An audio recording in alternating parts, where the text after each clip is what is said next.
What's going on, beautiful world? Welcome to another episode of the Black Sheep Perspective. Man, I got an amazing guest today, and I want to introduce him right now so we can get into these meat and potatoes. Ernesto is recognized in the holistic health and metaphysical field as an inspiring facilitator, teacher, and therapist. His training began at an early age in Mexico with Curanderos and Shamans, and has continued for many years with world-renowned teachers in transpersonal psychology, shamanism, music therapy, and more. In his private practice, he is approved by the state of Florida and the National Certification Board of Therapeutic Massage and Bodywork. Ernesto, utilizes numerous healing techniques such as integrative shamanic techniques, breathwork, the Akashic records, and CERT therapy, which is somato-emotional repatterning therapy, music therapy, trance dance, and more. Ernesto, I can't tell you how happy I am that you are on the podcast, sir. Welcome. And a big shout out to your son for getting you to come here. Thank you so much. My pleasure, Wes. There were so many things to say there. You and I had lunch about a week ago. May I stop you for just a second? Yes, sir. Can I have 1 minute of your time? Okay. Can I do that? Yes, sir. Let's do I it. will also ask all of the listeners to take 1 minute and stay with me. Okay. Okay, if you're going to give me 1 minute of your time, I'm going to ask you to close your eyes for a moment. And let's take together a nice, deep, long breath. And exhale. Let's take together another deep breath. And as you exhale, bring the totality of your attention into your heart. Take another deep breath. And with every subsequent breath that you take, allow your heart to open more and more, so you can receive, and all of the listeners and viewers can receive this information from the space of the heart and not so much from the space of the mind. By doing this together, it is my deepest hope that whatever I share with this beautiful group of people that you have listening to you, that it can be for the highest good and for the highest good of all concerned. Let's take together another deep breath. And we maintain the focus of our attention into our hearts. And now can answer any question you want, Wes. Thank you so much. Man, that's a great way to start. That's awesome. That's a first. I already feel good. Nice. That's obviously a hint of some of your specialties. And this is great. This is one of the main reasons why you're here. You have these amazing techniques that you do to help people become, I don't want to put words in your mouth. We're going to allow you to do that, but to become more spiritually bound, to become more sound-minded, more open-minded, more open heart, I guess, like you just said, to receive things. So I want to let you explain that. This is all very new to me. I am so entertained and really just heightened by the possibilities of so much that I've read about and heard about. And I want you to take over from there, Ernesto. So this all started in Mexico. You're from Mexico. You were born there. I was born in Mexico City, yeah. Okay. And how did we get to this phenomenon that we have going on? You know, I was lucky to have been born in a well-to-do family, and my family owned coffee plantations in the state of Veracruz. So from a very early age, I went to the finca, the farm, the hacienda, to spend time there with my cousins and nephews, etc.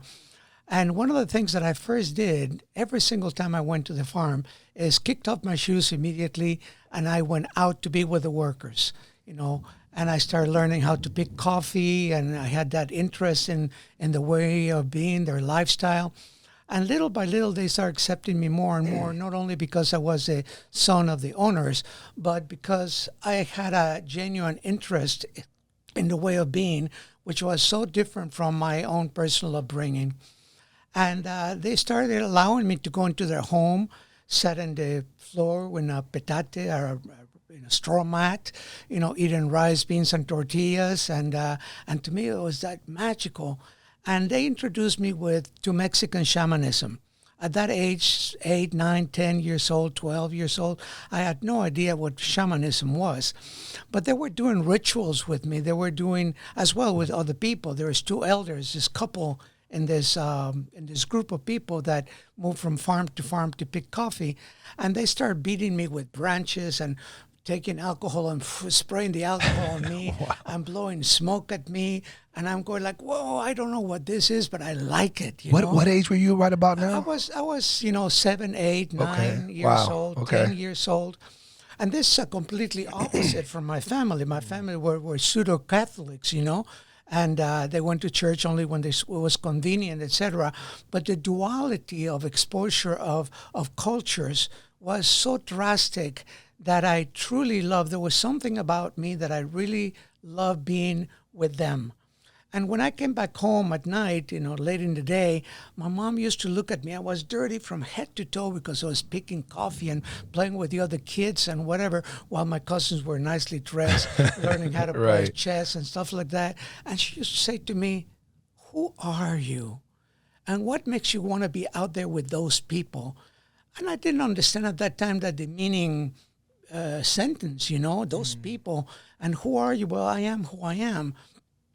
But what happened is this exposure to this couple, and particularly, they opened my third eye at a very early age. But 9, 10 years old, my third eye was wide open, and I was seeing Mexican mysticism and shamanism in ways that were hallucinating, just like your T-shirt, in a way, And that exposure kind of changed things for me and the relationship that I had with life itself, because I had the well-to-do china, chandelier, silverware family, and on the other side, I was eating on the floor rice, bean, and tortillas, And at one point was significant. I was 11 years old, and the main man, the shaman, I didn't know what he was, but of this group, took an egg, and he was rubbing the egg around the neck area, the armpit, and of this woman.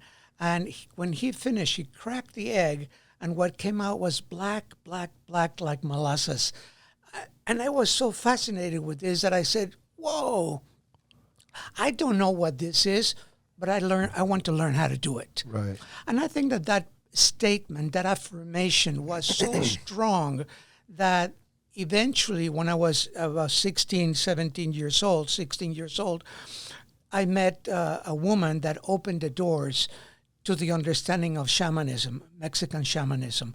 I was introduced at that same age to magic mushrooms, and when I took them, my mind just exploded into this new dimensions that had been previously tapped into by being with this group of people. But that was the beginning of my relationship with shamanism, with Pachamama, a deep relationship with the earth, and understanding how the earth elements, all of them, play out in our daily life.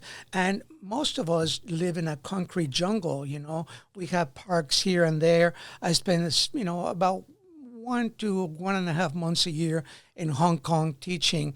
And that is truly a concrete jungle, just like New York and other places. But that doesn't mean that we cannot honor the elements and honor, the fire and the water and the earth and the wind, and use that in our daily life as a means of invoking. Can I ask you, Ernesto, how would you define shamanism? What? How do you categorize that? What is? How can we explain? Even myself, I'm not smart enough to know. I know what shamans are. I know what they kind of do, but how do you describe shamanism? What is that the belief of? What does that include? We can say that shamanism is the oldest religion, if there is such a thing, or mystical culture that allows the shaman to be deeply connected to the elements of earth and to use those elements of earth for his well-being as well as the well-beings of others. Okay. To truly be a shaman in many cultures from around the world, you have to die in order to have that dying experience, to enter into a practice or the learning of shamanism. So shamanism is the ability of an individual to work between dimensions consciously and to navigate those dimensions that are available to every one of us right now, but we are not capable of tapping or getting into those dimensions, is because we don't have the mind training and we're not fine-tuned to access those dimensional realities. To make sense out of that, just the telephones that we use today, all Wi-Fi, Bluetooth, whatever. So that's a frequency, that's an energy Right. that we don't see, but we use every single day. Well, imagine that the Earth is putting out similar energies. And this energy is based on the akasha, an energy that is present everywhere in the universe, that is there, but we don't perceive it, we don't feel it, because we're not fine-tuned to that dimension, that energy, that frequency. So we had the proper training, when a shaman has the proper training to navigate with or without teacher plants, meaning ayahuasca, magic mushrooms, et cetera, with or without, but mostly without, to keep it really clean, because it's all mind training. It's not about psychedelics, right. It's not about getting high and accessing different dimensions. It's about training the mind to be able to, at will, access those dimensions and then enter those dimensions and navigate those dimensions to look for, let's say, fragmented pieces of the soul. What is a fragmented piece of the soul? Anytime we experience trauma in our life, if we're not capable of coping with that trauma, when we go, oh my God, if a truck is just about to hit us or something like that, at that particular moment, if we're not capable of coping with that trauma, a piece of our soul gets disconnected. And it goes into what is known as the underworld. In shamanism, in every type of shamanism, it's like a thread that unites all the shamanism from every culture from around the world into certain very specific beliefs. How did this happen? No one really knows. But one of those practices is known as soul retrieval. Is when the shaman journeys to the underworld, and there are three worlds: the underworld, which is the world of the deep subconscious mind, and then the middle world, which is this world where we have to satisfy all of our basic needs: money, housing, clothing, etc. And then there is the upper world, and the upper world is a world of spirit, of the Buddhas and the Christ, and higher dimensional realities. So those three worlds are the worlds of the shaman.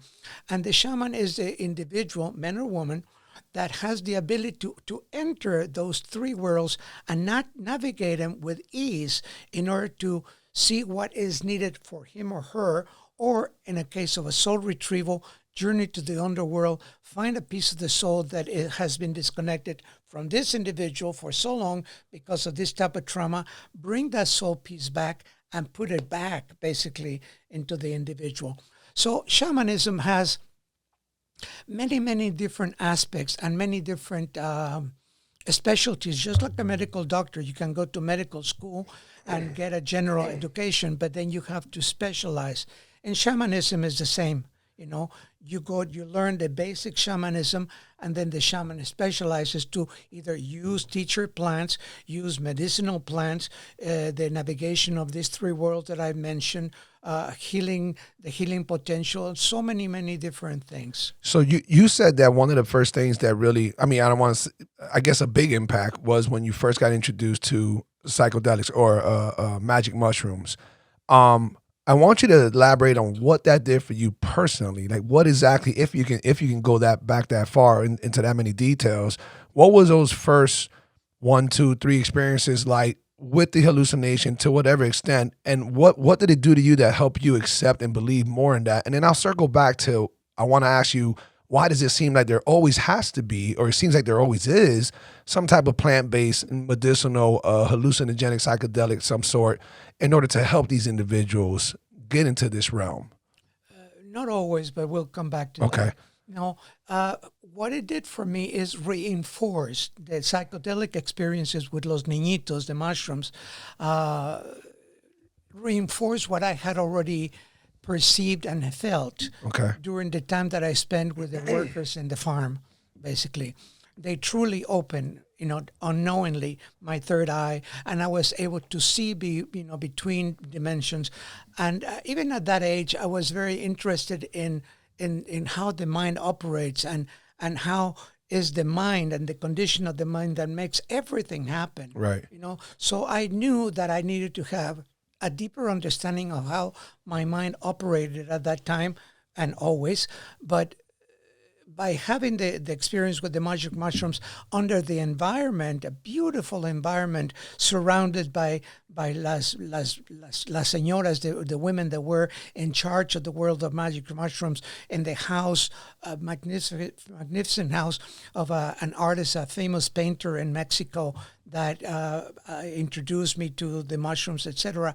What they did is they opened other significant doors for me and my mind to have the deeper understanding of my unseen reality.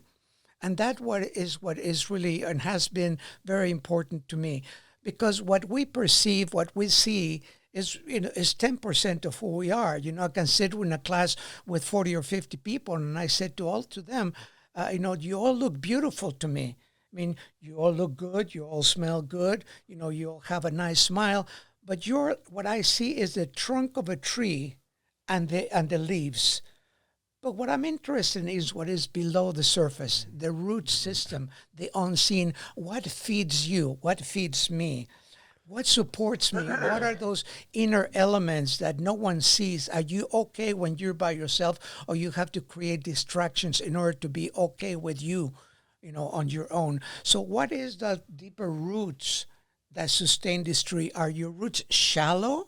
And unfortunately, they are for most people. And when there's any type of trouble,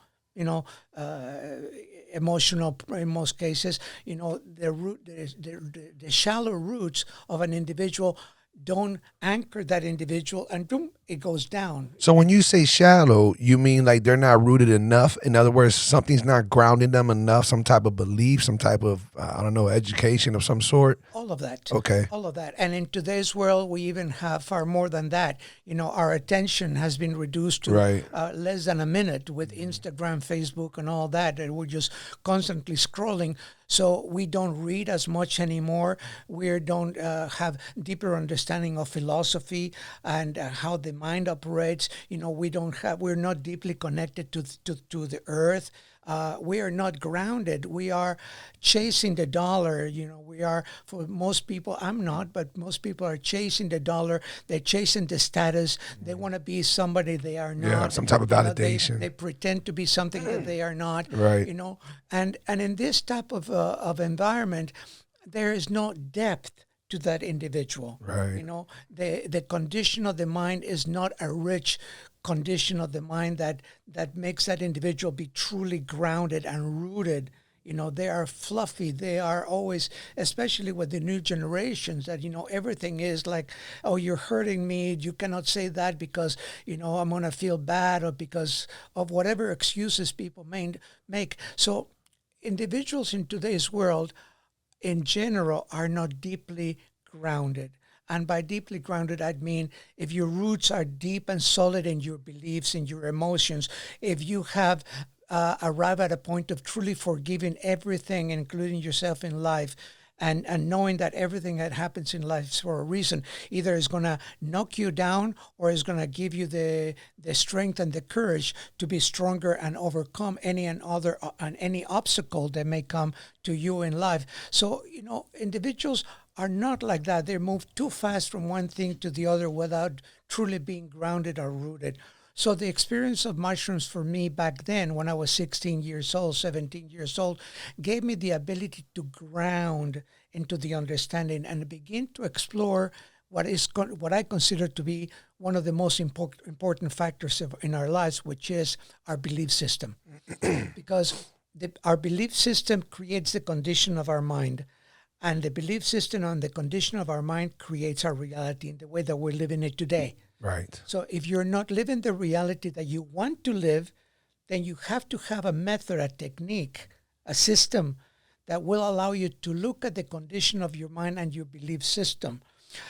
In most cases, the belief systems that we have are antiquated. They're old. Right. The belief systems that, I started exploring this, 55 years ago, and I started realizing that the belief systems that I had were that I inherit those from my parents, and my parents inherit from their parents, right. and my grandparents from their parents and grandparents. So we are talking about 6-7 generations back of beliefs. Now, what were the conditions, the life conditions for individuals, my family, your family, 6, 7, 8 generations back. And the conditions were not so great. Of course, right. What's going on, beautiful world? Just want to remind you guys that this podcast is officially hitting its 5th year anniversary, and it's all because of you. Truly appreciate all the love and support that every one of you guys have showed. And if you haven't struck that subscribe button, please do now. And if you like the content that you're hearing, how about you put that thumbs up? Now let's get back to the podcast. So those beliefs were created and handed down, passed till it gets to us. So we are just mimicking, we're duplicating belief systems that don't serve us in our life anymore. Correct. And then we go to school in our teenage years and we become rebellious. We want to separate ourselves from our family. So we begin to acquire new beliefs that are not so much family oriented, but they're group, societal oriented. And this too begin to create a reality, the reality that we live, because we create a condition of the mind. Right. So if we don't explore, if we don't have the courage to explore our belief systems, to see what beliefs truly support the life that we want to live. You know, in my case, when I was about 17 is when my great-grandfather died, and this guy was a multi-millionaire, banks and theaters and whatever, and I started seeing the greed, the struggles, the fights between family members to have the money and all that. And I started asking myself, they believe that money is going to make them happy.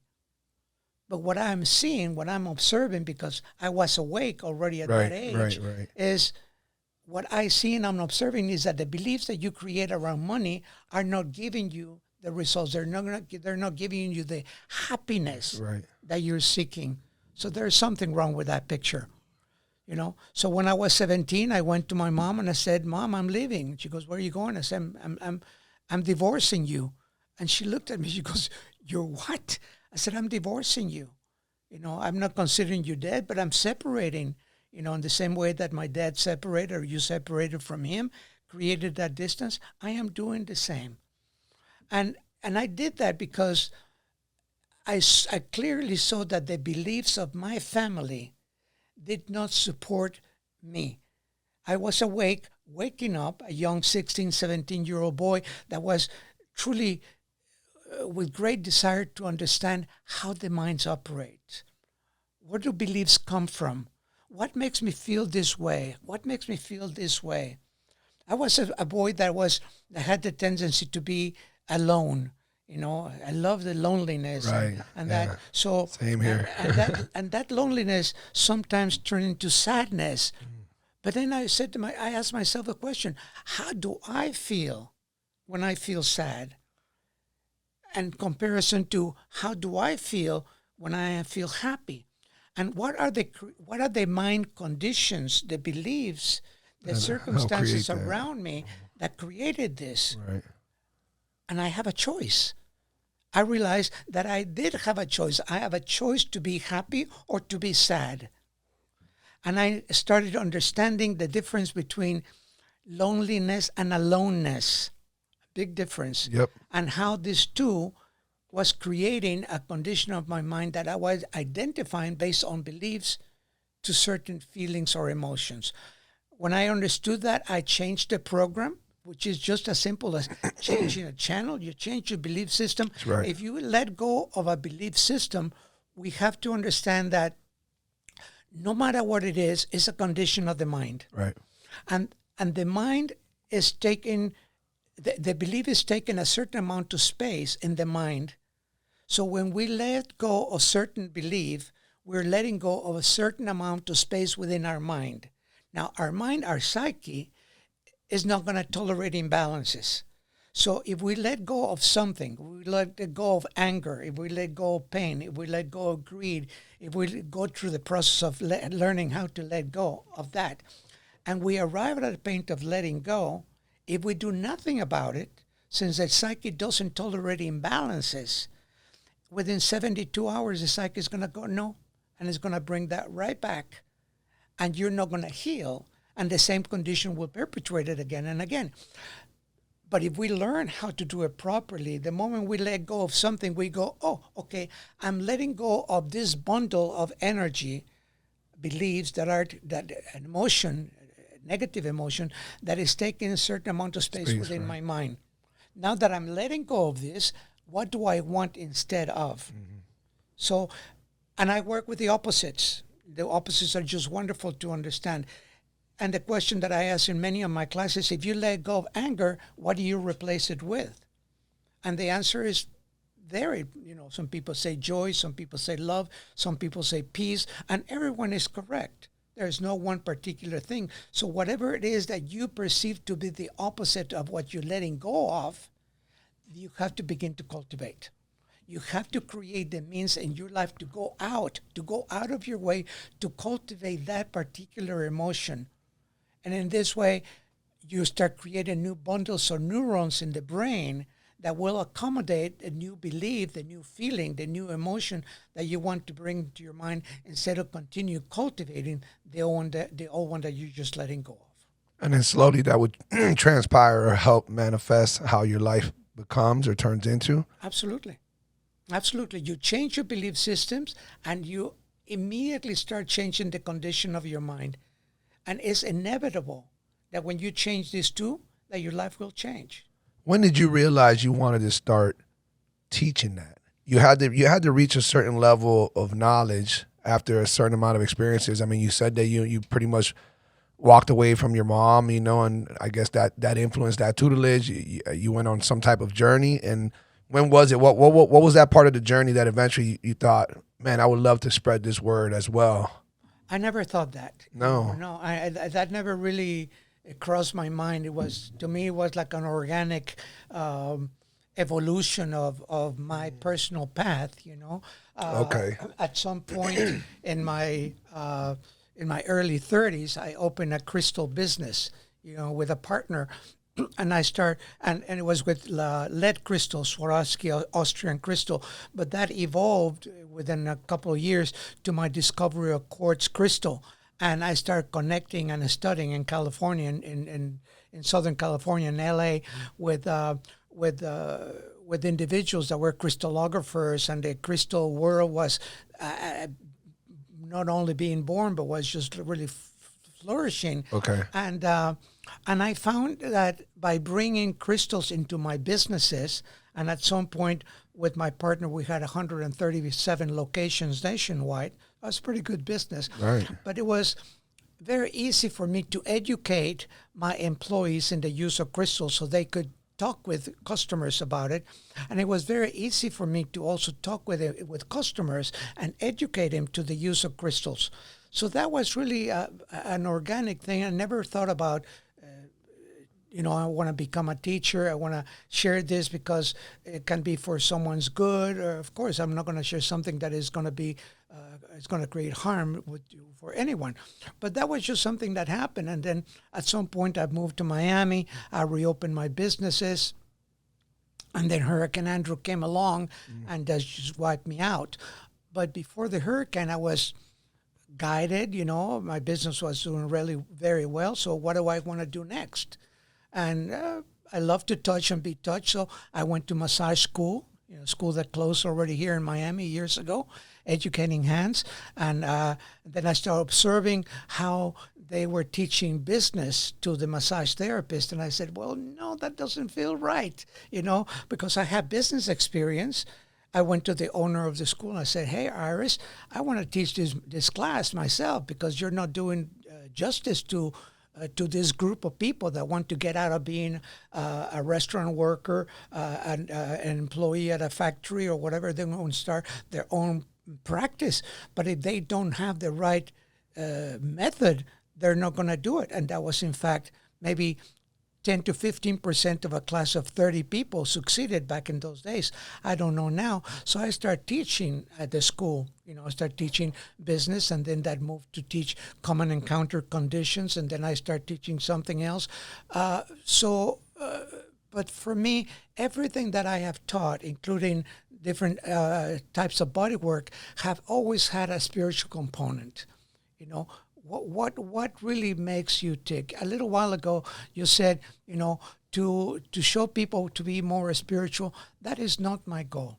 To show people more to be more spiritual. My goal is to introduce different practices, different techniques, different methods that will allow the individual to be an inner explorer, to become what I call the inner archaeologist, and to have the tools to dig deep into our conscious, subconscious, and superconscious mind to find out what is there. What are we bringing from a previous life if you are a type of individual that believes in previous lives? I don't push anything and accept all, okay? But assuming that people believe in previous life, what have you brought from a previous life to this present life? What codependencies, what addictions, what fears are present in your life that you have not been able to overcome? So what I teach people is love. What I teach people is how to love themselves truly without having the distractions of external pleasures, without having to chase the consumerism or the materialism, to be able to go more into the space of the heart, to become more kind, more loving, more compassionate. So those three for me are the most important. Actually, four: kindness, love, and compassion are important elements. And all of that has to be at the top of the list with gratitude. Because if we don't have gratitude for everything that we experience in life, including what we have perceived to be bad, that is actually something that are the building blocks of our character. So I want to show people in my classes, and I've written 4 books, and all of this is all about that, is the exploration of the mind, the understanding of beliefs, the emotions of guilt, and of everything that makes us be who we are. So you mentioned you've written several books. Are these books one behind the other in like chapter form, like sequential order, or are these different books, different topics, different teachings? All of the 4 books are all based in the Akashic records, basically. Unfortunately, in the U.S. or in English, there's only one book that is released. The other 3 are released in France, and 2 of them in Spanish as well by a Spanish editor. So there is only one available in English. And these books are sequential in nature, basically, but with the means or the goal to go deeper and deeper and deeper and deeper into the understanding of what makes us be who we are. That question that I was asked that question when I was 18 in San Diego, California, by a teacher when I started learning meditation. I went to a Zen monastery, and the teacher asked me a question, says, who are you? And I said, well, I'm Ernesto. He goes, no, that's your name. Who are you? I said, well, who am I? So I didn't know how to answer the question. And I would ask you and everyone else, who are you? And you said, no, I'm a man. Well, that's a gender. My name is Ernesto Ortiz. Well, that's just your name. I'm a man. Well, that's, so who are you? So my teachers have pushed me in the direction of not giving me the answers, but giving me the tools to explore so I can learn the answer. Okay. And that to me is a very important question. Who are you? And if you don't know how to answer that question, or you say, something about gender or name or all that, then I invite you to learn, how to meditate, how to become the witness of your life. In my classes, there are 3 elements that are very important: is the view, meditation, and action. The view is the ability that we have to separate from ourselves, take a step outside of ourselves, and then when we are about 1 arm's length, then make a U-turn, and then that you that is separating from yourself to become the observer of who you are. So that gives you the ability to see your life as what I call a theatrical play. And in this theatrical play, you have one play that is the way that you relate to your family, another play that the way that you relate to your job, your friends, etc. So there's 4, 5, or 6 different theatrical plays happening at the same time. We are, however, the main actor. So by separating ourselves, then we can sit in the witness seat and become the observer, the director's seat. So we have this script. We have the script for everything in our lives, except for the belief systems that we inherited when we were young. How do you teach somebody, or what is it that you would suggest for somebody to work on the view? The point that you just made. So the view, pretty much stepping out of your own, and see yourself from the outside, view, so that you can see the different ways you act. How do you teach somebody to do that? What are you telling them to do? Be more mindful of how you react differently to other people, other situations? No, that's mindfulness, which is a great part of the package. But mindfulness, the way that I would teach this is to start showing someone how to meditate. And many people, I have had radio interviews and podcasts where the interviewer says to me, well, I've tried to meditate, but I cannot do that. Right. Well, it's because you have not learned the right meditation for you, because there are many different types of meditation. So the first step is to learn to know yourself by meditating, by taking that deep breath. That's why it's so important to me to start this conversation with you by pausing for a moment, taking a deep breath, and bringing the totality of our attention to our hearts. If we learn how to meditate, little by little, we start elongating the space of the mind. The mind is like, our thoughts are like clouds that come and go, come and go, come and go. And people say, I cannot meditate because my mind is always full of thoughts. Right. Great.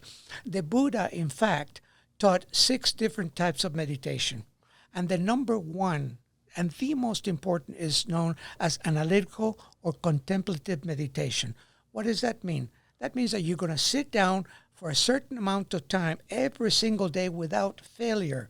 10 minutes, 10 minutes, 15 minutes, a half an hour, whatever you can give. Let's say 15 minutes a day. You're going to sit down and you're going to start analyzing, contemplating your thoughts and your emotions. It's an active meditation, instead of just trying to get to the space of no mind, which is the ultimate goal of meditation. But if your mind, you have like 100 monkeys, they're not going to quiet down until you learn how to tame those monkeys. So by learning specific meditations, by allowing yourself to go into thought, but to look at those thoughts as if they were clouds that come and they go. You can sit on the beach, you can sit anywhere, and you sit there observing a cloud, and within a few minutes, that cloud is either going to disappear or move away, and that is the same as thoughts. So if we learn how to meditate, we can get to a point in which we reverse the process, and the process is mind observing mind. That is a technique in which you learn how to project your mind outside of your head to be about an arm's length, and right here, that mind is going to make a U-turn.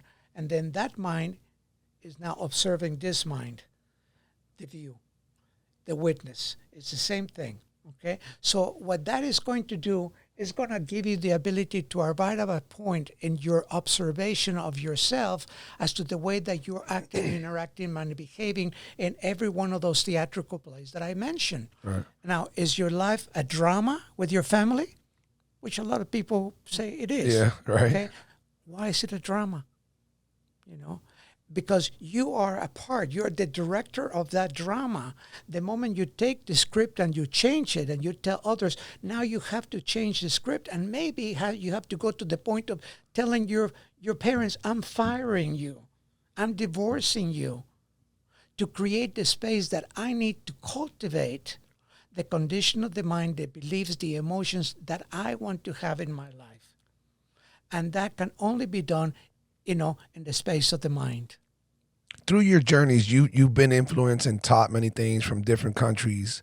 I know that you brought up Hinduism. You have brought up their goddess. What's her? Is she the one with the multiple hands? Well, there's so many, but Kali. Mithra? No. Kali. Is that what it is? Kali is a goddess of multiple hands. Yeah. So you've heard so many different beliefs, whether heavily religious, more spiritual, or whatnot, and you said that you don't try to teach nothing specific, just more open-minded and trying to kind of guide people to just be more in tune with what their belief is, because you're not trying to sway somebody from a different belief and you already have your own. So how is it that you compliment them? Let's say someone who's believes in Hinduism or Catholic or Christian. Is that, are those people's beliefs too rooted, if we're going to call it that, to kind of entertain some of the things that you're trying to teach them, or does it play no role at all? Like, would it be considered against? It boils down to one question, to one word: acceptance. Okay. Sorry for the interruption, folks, but I need to remind you guys just how fucking awesome you are. This podcast is hitting its 5th year, and we are celebrating by shouting you guys out. Thank you so much for showing all the love and support that you've been doing so for so long, and let's continue it. You know, in this heart, everyone is welcome here. All religions, all beliefs, Nice. And your truth is your truth. It may not be the ultimate truth, Okay. but it's your truth, and I respect that truth. In some of my classes, when I go to Malaysia, for example, or when I go to Hong Kong, I have Muslim people come to my classes, which is like, wow, Right. because they're so hermetic, so tight into their beliefs. But see, what happens is in life, we're constantly feeding the ego, and the ego is looking for duality all the time, the yours and the mine. Do you know when the ego is born? When the ego was born? No, I do not. No, most people don't know this. Think about a baby. Okay. A newborn is just a few months old. The little baby's beginning to crawl, and everybody goes, "Oh my God, what a cute little baby! It's adorable." But what happens to that baby when it gets to be between 18 and 24 months of age? The devil comes out. This little baby is not a cute little baby anymore. It's a terror. Terrible twos. Terrible twos, you got Right. it. So the ego is born when we're about 2 years of age. Is when we begin to create duality between the yours and the mind. You know, I like, my car is better than your car. My religion is better than yours. I am a better looking than you are. My wife is better looking than your wife. All of this creates separation and duality, and that is a condition of the mind. So we don't create oneness. So, you know, what I teach is to become or to be in the spirit of oneness and acceptance of all there is.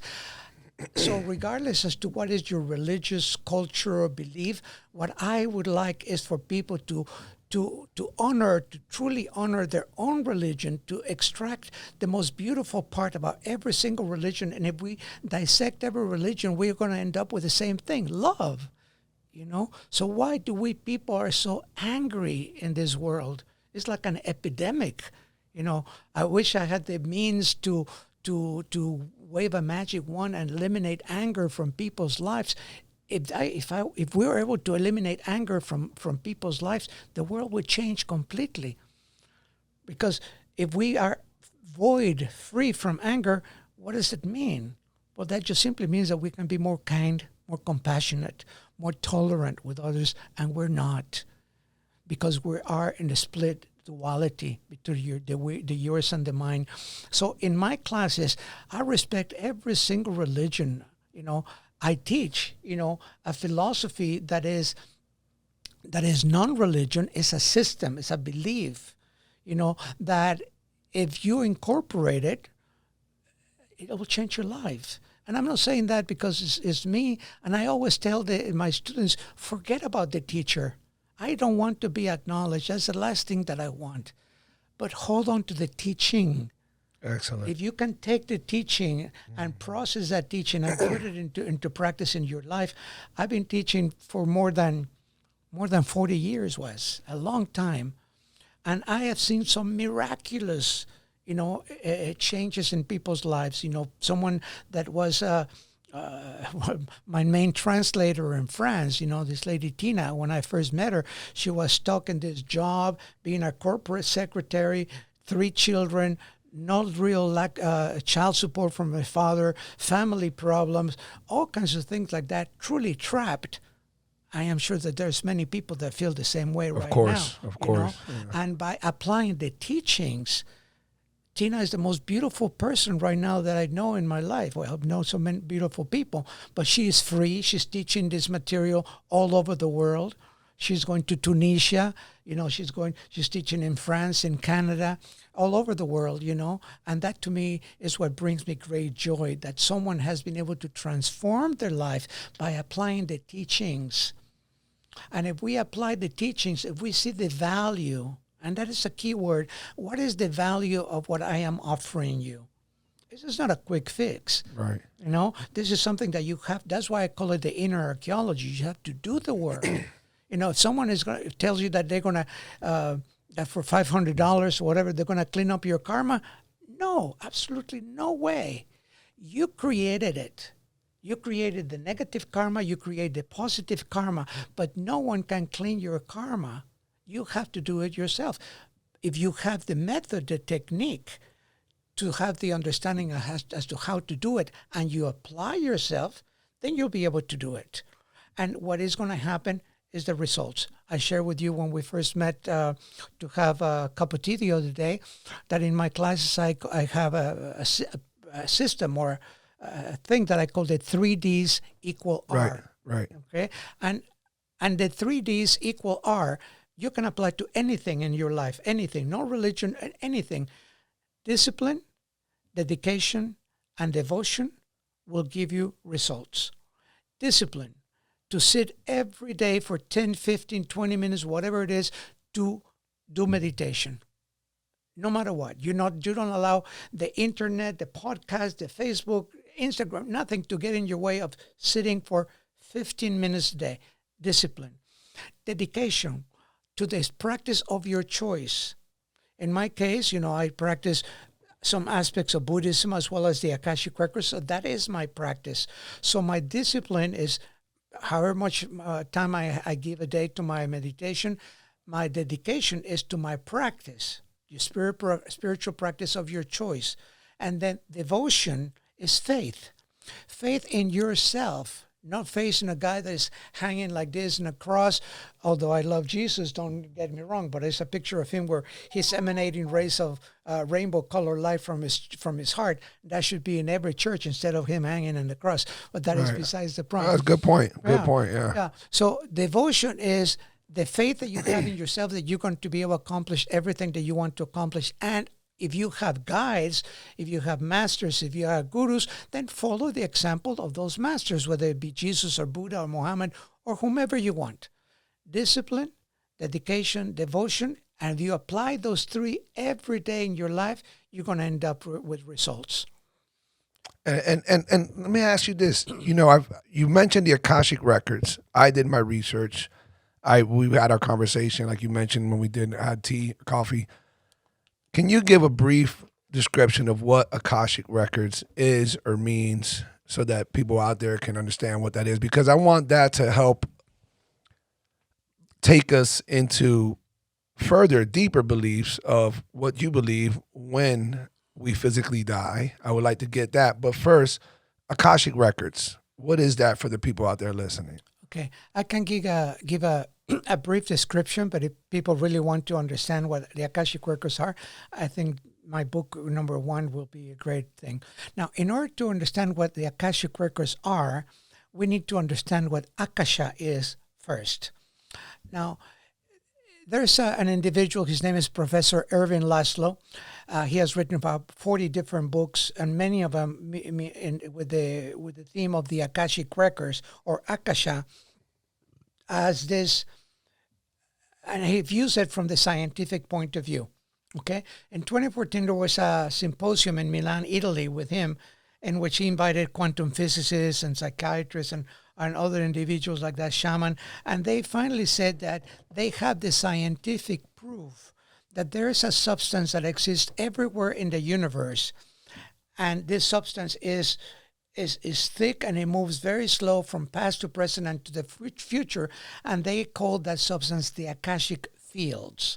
Now, we have known about the Akashic fields for hundreds and hundreds of years, but now we have the scientific validation. So the Akashic fields, or Akasha, is a substance that is present everywhere in the universe. It's present right here, right now, but if we're not able to perceive it or touch it or feel it, is because we have not, number one, created sufficient amount of neurons in our brain that accommodate the understanding and the connection to higher dimensional realities. Okay. Okay, but that's present everywhere. Similar to what I said earlier about the microwaves and Bluetooth and all Right. that. Okay, so the the reason why Akasha is present everywhere in the universe is because it holds everything in place in the universe. Every planet, every star, every nova, supernova, everything is held by this substance that is Akasha. And the primary function of Akasha is to record. It's like the recording device of the universe, is to record the energy of every living organism that is giving an output of energy, and everything is alive. So we have this huge substance that is everywhere in the universe called Akasha. So now we talk about the earth. So the earth is also surrounded by Akasha, and the earth as a living organism is giving out constantly an output of energy. Correct? Right. Okay. The Akashic fields or the Akasha are recording the energy output that the earth is giving. So we can say that the earth has Akashic records, the recording of the progression of the earth based on what the earth is giving out. Understood. Reduce it one more time to cultures. So we have the Islamic culture, the Catholic culture, you have the French culture, the Buddhist culture, the Spanish culture. All of these have something in common, vibrationally speaking. Mm-hmm. So it's like there's a vibration that is being put out by this specific culture based on their beliefs. Right. So if you look at the beliefs of the Spanish culture based on Catholicism, etc., and you go to Tibet or you go to northern India or to India, then the beliefs are going to be completely different based on Hinduism or Tibetan Buddhism. So all of this changes, and each of these cultures is putting out that energy that is being recorded in the Akasha. Right. So the culture is creating Akashic records based on those beliefs. Let's reduce it one more time to families, our family.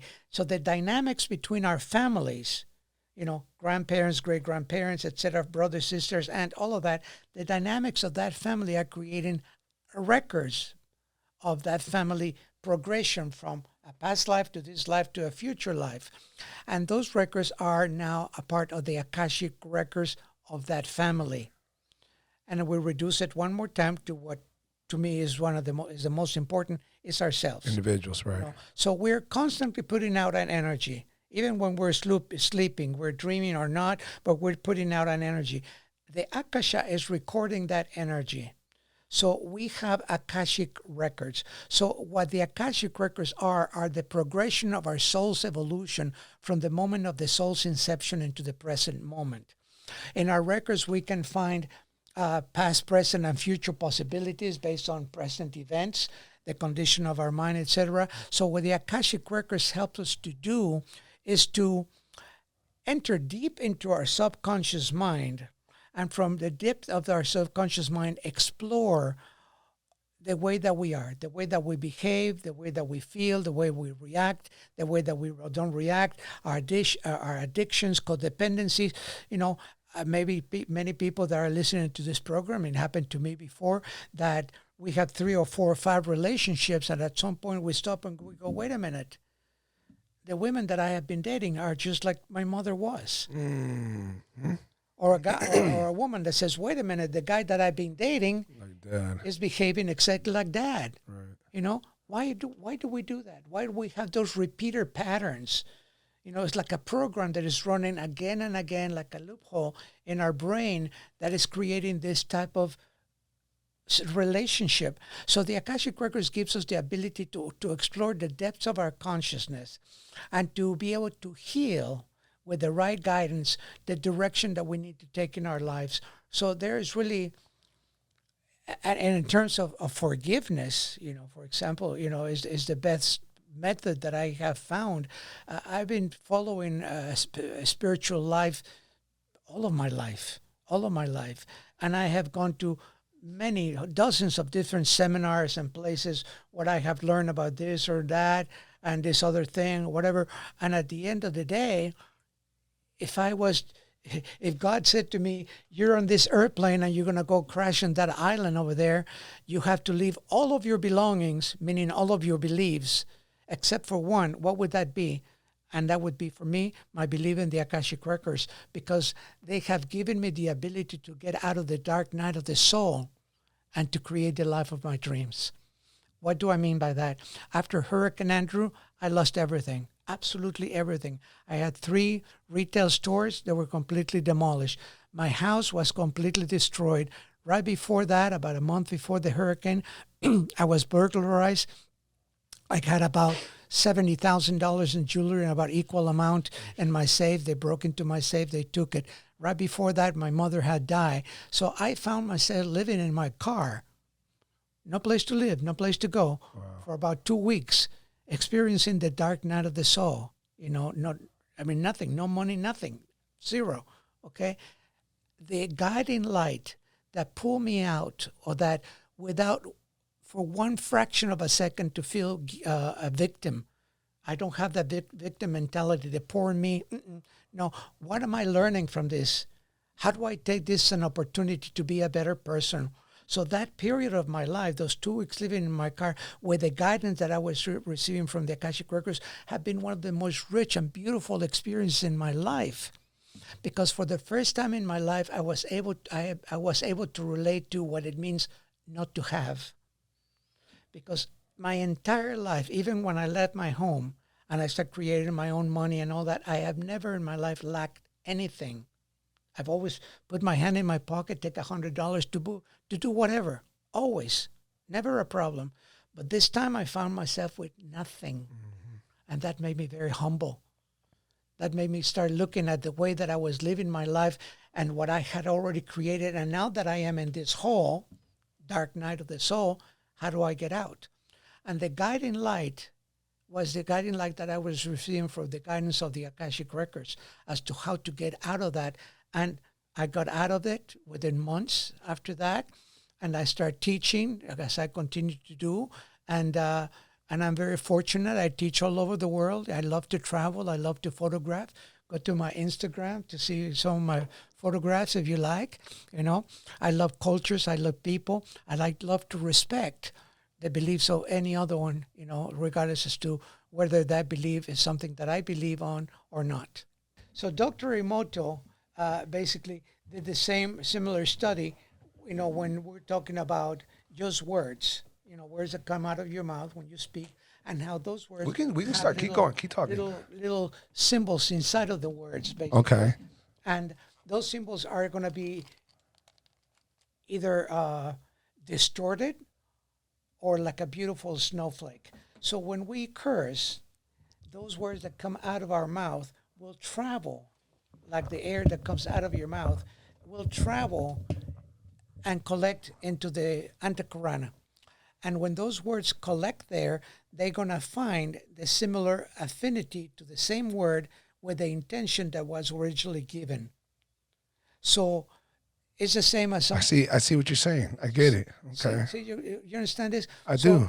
So by cursing, by using profanity, we are reinforcing with our words the unkind. Mm.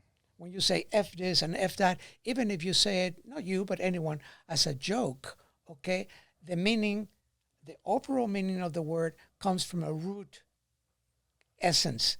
Let me ask you this, because I love what you're saying, right? And I'm just slightly playing the little devil's advocate, because this has been a debate that I've had in the past with others, but you just worded so much better that it gives me not much ground. How big is the difference if, let's say I clean my act up, I don't use the profanity words, I'm pretty good with it, but I stubbed my toe or someone got me mad and gosh darn it, hickety goop, whatever choice of words I choose, okay? But there weren't profanity words. That emotion that I sensed, that I felt, that emotion that ran through me and influenced me, caused me to express the emotion, but subconsciously I was fast enough to catch myself. I was disciplined enough to catch myself to not use profanity, but instead the emotion still came through, and what it garnished was, gosh darn it, whatever, fudge, whatever. isn't it still kind of connecting? Isn't it still kind of going back to what you said without the use of the actual word that we know, the F word or the S word or whatever? Aren't I still expressing some type of frustration, some type of emotion that came up into me because of some reason, and now I'm expressing it? Isn't it kind of still there? It's still connected that I'm expressing an emotion? In mindful meditation, one of the most important things to do is to explore our emotions. If you identify yourself as someone that gets angry very easily or frustrated very easily, and then as a consequence of that, you use the words to express that, okay, then you catch yourself and you heal, let's just call it that, heal yourself from using profanity. But the emotion that gave the energy to profanity is still there. Right. So what someone needs to do is to explore the emotion. The moment you explore the emotion, that anger, that frustration, whatever it is the key. Because the words are only following the emotion. So if you go and you start investigating in mindful meditation with a technique of like the Akashic Records that allows you to bend time. The beauty of the Akashic Records is that they're not linear in time. That we can actually take the present and the past and fold them together into the now. So when did this seed of anger, when did this seed of frustration, when did this seed of that negative emotion that makes you say these words that you replace for, instead of the F word, for the danger, whatever. Right. You know? Right. Okay, whatever. Okay, so you're expressing the same emotion. You just changed your vocabulary. Right. Great first step. But to me, The root is more the important, emotion. the root is the emotion. So when you are able to bend time and go to the root cause of that emotion, when did this happen? How did this happen? So in the work that I do, let's call it regression. Okay, it's not regression therapy, but you're regressing to a time of the inception of that energy. When you regress to that moment, it's not important to know if you were a little boy that was wearing suspenders with little shorts or you're a little girl with a pink dress. That is irrelevant. It's not important who was there, but what is important as a consequence of the individuals that were there, what is the emotion that you were left behind? Let me give you an example. Let's say that you're someone that is not very athletic, as a young boy or a girl. And you're at the park with your friends, and there's 5, 6 of your friends, and they challenge you to get on the swing and swing standing up. You say, okay, today I'm going to do it. So you stand on the swing, you start swinging, and one of your friends comes from behind and pushes you really hard, and you fall down and you hurt yourself. You hurt your hip. Okay. So your friends start laughing at you. They start going, see, we knew that you couldn't do it. Ha, ha, ha. As a result of that, what did you end up with? You end up with physical pain in your hip that is going to remain there as a trapped emotion based on what you felt from being mocked by your friends. So by being mocked by your friends, how did you feel? Inadequate, angry, not being respected. What else? What else would you feel in a situation like that? Embarrassment, ridicule. All of those are emotions. And at that precise moment, if you are incapable, which more children are, of working through those emotions and letting them go completely and remain whole, then you're going to start growing from that moment to the now, and you start have the imprint of those negative emotions in your mind from something that happened in a matter of 1 minute. You heal the emotion, the vocabulary is already healed because whatever you have done before, and you clear that negativity that you're expressing when something negative happens. So instead of something, I was involved in a really crazy car accident in 2014 here in the Turnpike. Okay. I was driving. I heard a pop. My car swerved like this. I stopped on the side of the road. It was 11 o'clock in the morning, a significant amount of traffic. I'm hugging my car. I'm looking at the tires on the left side. They look okay. Now I'm right behind my car, about 14 inches from the license plate, and I hear a crash behind me. I look back, and there's the bumper of one of the cars that comes flying my way, hits me on my right leg, destroys my leg, shatters it into pieces, and one of the cars that got in an accident behind me came and hit the back of my car, pushed it about 40 meters, 30 feet or whatever it is, completely destroying it. So I was very close for dying, but I didn't. So this bumper came to push me out of the way and save my life. When I was on the floor and I saw my car destroyed and all of that, I never once felt sorry for myself. I never once said, oh my God, my car is destroyed. Oh my God, my leg is broken. I have bones coming out of my skin. I never said that. I immediately felt into gratitude. I am so grateful that this bumper came to break my leg, but to save my life. I never once, acknowledge or believe, not acknowledge, but believe what the surgeon told me at the end of the day after I had surgery. And he said to me, your leg the bones are not broken, they're shattered.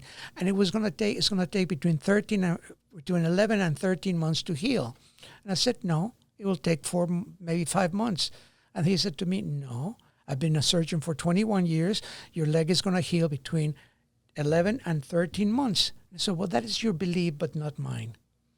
And then I went home and I started meditating, and the causes, why did this happen to me? What happened? What are the conditions that were present in my mind that created this accident? It was not a freak accident. I created it, and I have to acknowledge that. And what happened is as a result of my meditations and my practice and all of that, in 4 months, the surgeon said to me, this is a miracle. And I've never seen something like this in my life. I said, well, what is a miracle? He said, your leg is 100% healed. And I said, well, I told you that. Based on belief. So whatever we believe to be true is true.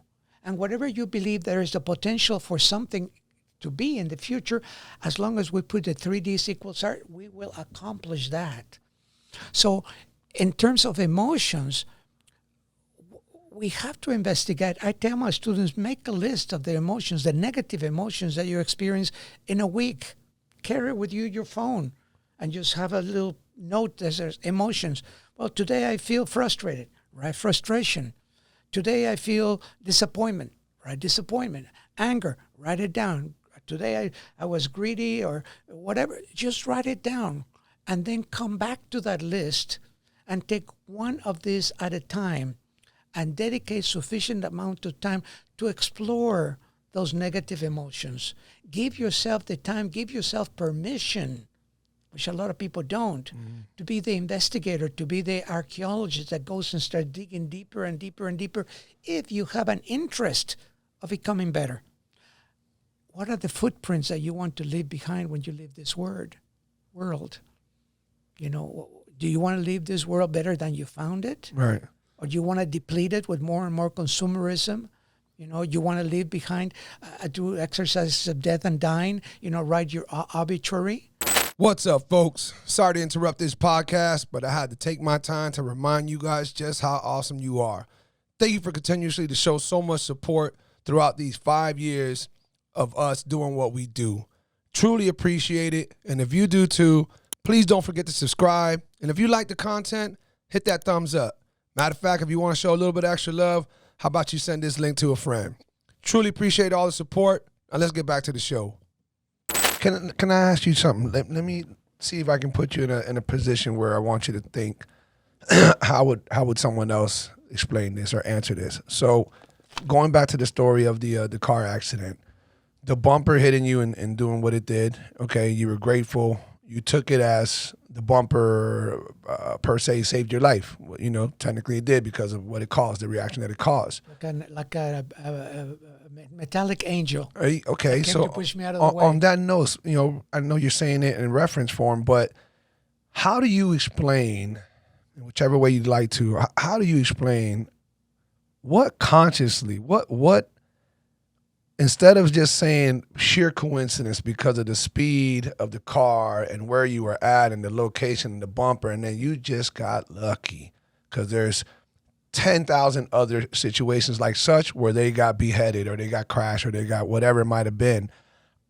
You look at it as you were saved. Is that a terminology you're using, or do you feel, because we had a brief conversation when we got tea, do you feel there was a God that was involved that saved you purposefully? Do you feel like you manifested being saved because of the way you are, and you kind of, I don't know, whatever affirmations that you tell yourself, I'm not gonna, today's not the day, I'm not gonna die today, I don't know, however it is you look at it, and then once you explain that, how would you answer when somebody says, well, what if that was a Muslim in that situation? What if that was a Christian in that situation, or an atheist in that situation who said, I just got lucky? Muslim said Allah looked out for him. Christian said, not today. God said not today.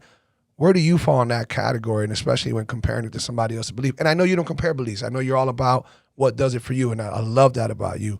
But just, for conversational purposes. Karma. Now, how do you describe karma? Because I always say I don't believe in karma like this individual, this entity, this whatever that brings back something. I say laws of energy, laws of attraction. You're going to attract, if you hang around negative people, negative stuff, negativity is bound to happen to you. Just a numbers game. If you hang around great people, good quality people, you should experience more good quality things, more positive things because of this. What are you describing when you say karma? Karma is the law of cause and effect. Okay. Like, put I it like plain and that. simple. Mm-hmm. That's it. What you put out, you're going to get back. And I happen to believe in past lives, okay? And there are 3 types of seeds of karma that we sow. The first type is instant karma, and everyone has been a witness of something like that. That you do something negative, and within a few minutes, something is going to happen to you.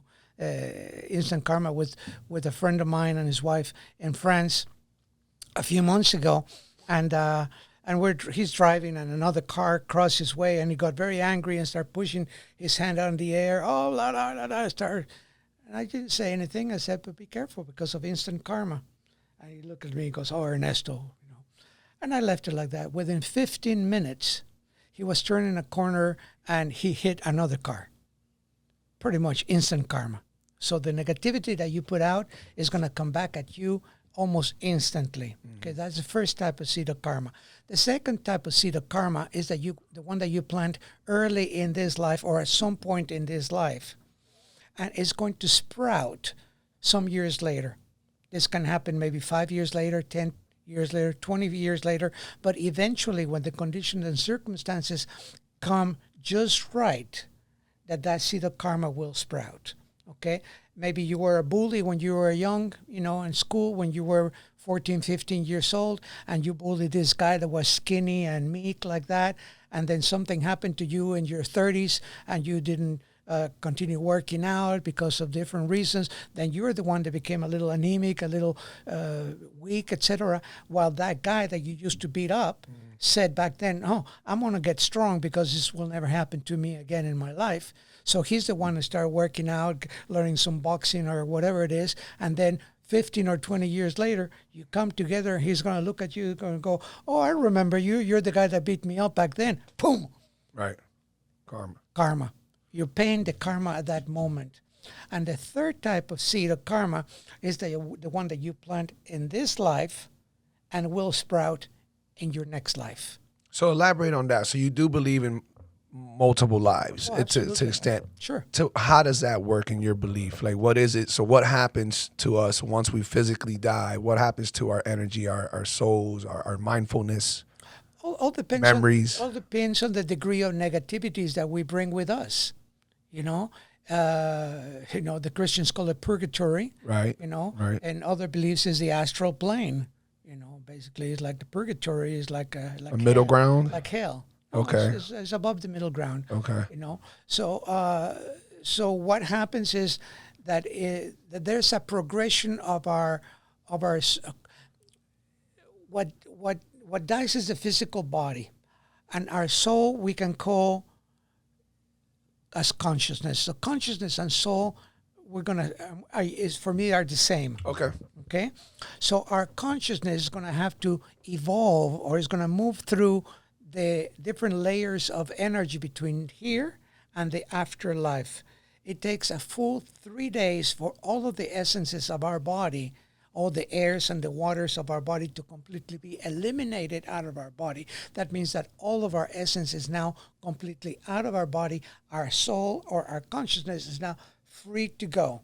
Now, if that consciousness, if that soul is too heavy, with too much burden of bad actions during life, anything you want, any of the negative emotions, a thief or a child molester, whatever you want, an individual or individuals that are deeply involved in negativities, they have to process those negativities before take embodiment again. You know, so it is a process. They're called the bardos. It's the teaching of the bardos in Tibetan Buddhism. Too long and too complicated to explain. Okay. But these are levels or layers of energy that the soul, the consciousness, has to pass through in order to get to the afterlife, to the schools of light, where we process this lifetime, and then we're able to come back again and take another body. Okay, so all depends on the individual. You know, for me, the main goal in my life is to completely clean all of my negative karma. Every day I review myself at the end of the day. How did I act today? Even when I'm alone at home, you know, was I kind? Was I benevolent? Was I patient? You know, was I greedy today? Was I unforgiving? I mean, what's going on with me? So by reviewing myself every day at the end of the day, and having this ability to go to the view, you know, with the Akashic Records, I can pretty much say that I am pretty clear of negative emotions. I'm still in this human condition, okay? I'm not saying that by any means I'm perfect. I'm not a guru or a saint in any possible way. I am someone that is conscious, you know, that I'm walking around my life consciously, and then and by being conscious, do the best that I can to eliminate all the negative emotions. I don't remember when was the last time I felt angry. I mean, I don't. I just don't get angry. That's an awesome thing. At all. At all. You know, frustration. I don't remember when I was frustrated the last time. You know, I impatient. You know, the same. I'm very patient guy. I mean, so I work on my emotions, and if anything surfaces, I'm mindful enough to say, Right. There it is. There is this little thread, this little sprout that has surfaced on. You acknowledge it and you address it, and you know, not being kind enough or not being patient enough with one. So one of my students is just like repeating the same question again and again, or they're falling asleep and the guy didn't hear that. You know, sometimes my patience gets tried, you know. And I find myself like that, so I am able to take a deep breath, return to the space of my heart. I don't work out of my head. I work out of my heart, you know. The wisdom of the heart is my guiding light. And if we're able to learn how to do that, it takes time, you know. It takes maybe years, but as long as there is life, there is opportunity. And we have the opportunity to do this. I never had a mentor. I never had a teacher. You know, when I was in my younger years, you know, I went to different priests when I was a Catholic boy, and I asked certain questions, and they didn't have the answers. So eventually I said, they don't have the answers for me, so I'm out of here, you know. So little by little is just my good karma. Whatever I have done in the past lives, has surfaced in this life to have given me the opportunities that I have early in this life, even though I was involved with the family that I was involved in. And that is all karma. What kind of advice would you give to people who are listening to the podcast or watching the podcast, and they want to slowly tap into this serenity, this way of being, this, you know, you mentioned that meditation it seems like that's first. Essential, yeah. Yes, that's first. And so to learn the type of meditation that works for you. And so that it starts with that, because you have to be mindful of your mindfulness. You know, you have to be able to block out, have that ability to block things out. where do they go from there? Do they look for a life coach? Do they tap into their religious deities or whoever's if you're Catholic, your priest, your father? Yeah, don't block anything. Don't. No, don't block anything. Accept everything that comes, and then have the learn or gain the tools that will give you the ability to overcome that. So instead of blocking, accepting, and from the point of accepting, create the building blocks to accomplish whatever it is that you want to accomplish. That sounds great. That sounds like something that everybody needs. Like I mentioned to you the other day, is like how many people say my doubt destroyed my dreams, and how many people say my dreams destroyed my doubts. That's right. That's right. There's always a choice. There, even in the way that we speak. I will die for that. Well, if you die, you're not going to make it. Right, right. So live for that. Don't die for it. Yeah, and you even corrected me when we were off cam for a quick second there in regards, you were suggesting to not use the word hate because it's so strong, and that's how we got into the talk about profanity. And it carries weight. Your words carry weight. It carries a vibrational frequency that if you hate, what is the meaning of hate? Many people don't even understand the meaning of the words that they are using in today's world. Right. So what is the meaning of the words that we're using, and what is the vibration that we're putting into our body? So many people are so mindful about eating organic and eating the good food and eating this, and I'm going to maybe not spend so much money in this because I want to buy organic. So we have the consciousness that is growing about what we put in our body and how the body is going to react to what we put into our physical body in terms of food. But do we ever stop to think what we're putting in our body energetically? Right. Yeah, that's a great point. The words that we're putting, that we're swallowing, that we're giving out to others. Yeah. It's all about being conscious. It's all about, truly treat others in the way that you want to treat yourself. That's been said hundreds of millions of times all over the world, but you're acting on it. If you're impatient, well, what does it take to be patient? Why have to accelerate at 95 miles an hour on the freeway when you're putting your life and the life of others in danger? Right. For what? Right. To gain 30 seconds? Yeah, exactly. A minute? I mean, if you want to take 30 seconds or a minute out of your life, take it out of social media. Yeah, exactly. Well put. Yeah. Take it out of Facebook and Twitter and X and whatever, all those social media platforms. Take it out of that and then give it to yourself. Listen to a meditation. Go to my website. There are some guided meditations. I was just about to say that perfect way to segue into that. That you can download, and then just listening to some mindful meditations, learn how to access the inner you, learn how to access the laboratory of the self that is deep in the center of your heart.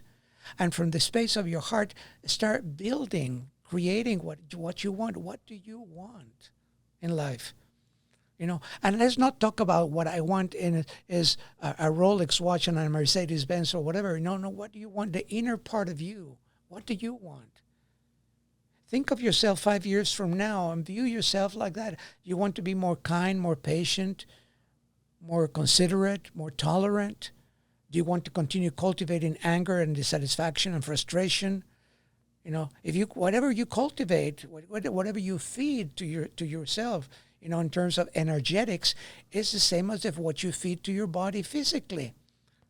So it seems like some people are getting very healthy in a physical way because of the exercise and the food that they take, but they become weaker and weaker because of the negative emotions. Completely correct. Yeah, makes total sense. Where could people reach out to you or to follow your YouTube page and your Instagram? I'm not sure what other platforms you might have. I don't do a lot of that. Even my Instagram, I don't feed that much. I have 2 Instagrams. One is more for my teachings and the groups that I take to different parts of the world, as spiritual retreats. And the other one is my photography. And then they can go to my website, journeytotheheart.com, and they can see everything there, download for free. meditations, music, all kinds of stuff like that. It's been an absolute blessing to have you on the podcast. I've never felt so energetically, intertwined with this. Like, everything we done, even starting the way we did, was great. I've never started like that, and it's kind of reminds you of what if you approach every conversation or every day like that. The same way you asked me to just get into that zone before we started the podcast. That can be applied when you wake up. That can be applied before you go to work. That can be applied so many ways. If I may, when I had my business with my partner, the crystal business, my job was to secure contracts at different malls and different places around the United States. And I went to many, many, many meetings with corporate people, nice suit, me too, nice haircut, suit, briefcase in hand and everything. And we sat down with 5 or 6 executives to negotiate a contract for me to open a store at their mall. And one of the things that I always said is, may I have 1 minute of your time? So I have applied this meditation technique, 1 minute, to bring people into their heart dozens of times. And to me, that is the way that we should all operate, from the space of the heart and not so much from the space of the head. Appreciate you so much, Ernesto, for blessing us with all this wisdom, knowledge, and I look forward to having everybody's feedback. I think it was such a great experience, and a lot of people be awakened from this, and now they can at least take something home with them and something that they can practice and see what it does for them. And I just know that people are going to love this podcast. And again, I really appreciate you, Ernesto. And Kino, big shout out to you, Kino. Thank you for suggesting your dad. He's amazing. Guys, please give Ernesto a follow. He has amazing pictures, by the way, from all his travels around the world. Get one of his books. See some of his teachings. This is nothing but improvement, self-improvement in any way, shape, or form. Thank you for all the support. Love you guys. We'll catch you guys on the next one. Peace.